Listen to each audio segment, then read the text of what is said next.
I am Tabitha, and I am the adoption manager here at Animal House Shelter. The mission of Animal House Shelter is to rescue dogs and cats.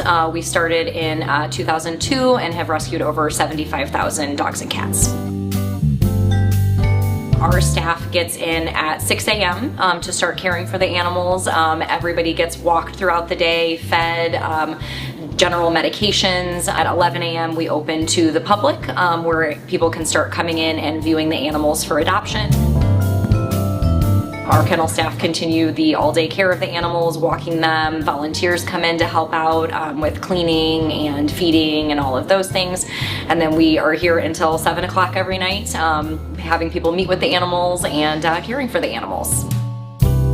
We are a shelter that does not turn away animals that are in need of major surgeries, heartworm treatment, things like that. But of course, those come at a great cost. When we get an animal in that, say, needs a $5,000 surgery, that adoption donation is covering, just a very tiny percentage of, what we put into the animal. A lot of other shelters will not take those cases because of that financial aspect. We did, take in that animal that needed a $5,000 surgery. Obviously, we're putting that animal's story out there. We're trying to raise donations. We had an animal come in last year. Her name was Miracle, and it was a planned owner surrender that had come in to relinquish 6 Chihuahuas that was basically like in a hoarding type situation.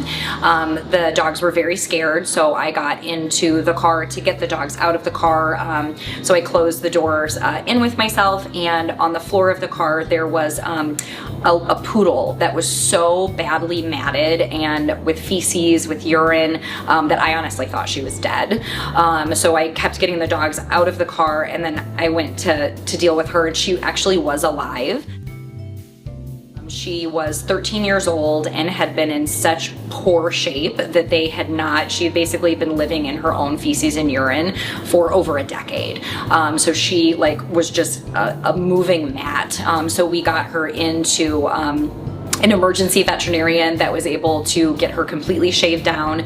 I think it took 6 hours to get all of those mats off of her. She had urine burns on her skin, so it was absolutely terrible. I don't like that part of the story, but she came back an absolutely different dog. She was so happy. She was so free of those mats. I'm so thankful that she got brought to us so that we could help her. She got adopted, is with an absolutely wonderful family. So I think she's getting much older now, but she's still with us. We get videos all the time, and she is the happiest little girl. She just runs around the house and gets zoomies, and she's been able to come to some of our events, and so she is definitely a miracle, which is why we named her Miracle. Over the years, there's just been so many amazing stories, so many amazing animals that have come in from just absolutely deplorable conditions, hoarding situations. We recently had a suspected breeder that was dumping animals in an area. I had finished breeding them, just dumped them, didn't care about them anymore, and luckily we were able to trap them and get them in to us. We've had animals that have come in with getting hit by cars or terrible injuries, abused by people, and it's all about getting those animals well and building their trust and getting them into the right places and forever homes. Animal House Shelter is such a great organization, and there have just been so many stories like that over the years of so many animals that have been helped.